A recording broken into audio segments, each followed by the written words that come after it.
मग जेनो सबारांनी खुरीस एक क्रिस्तांवांचो चिन्ह जावन ह्या गोंटीर बागलांचेर गोमट्यार सगळ्यांनी घालसो आसा.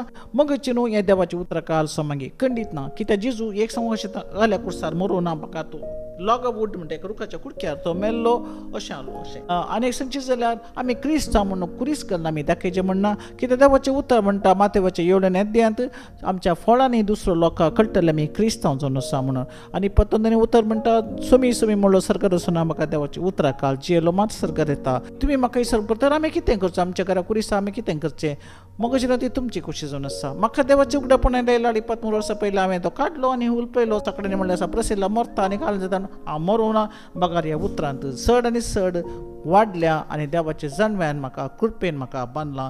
आनी आज कुरीस म्हणल्यार कितें कुरीस म्हणल्यार जेजू क्रिस्त कुर्सार मेल्लो आमचे पाताक वयलो तो जीवन जलो तो परत्याक वेतलो हें जावन आसा कुरीस.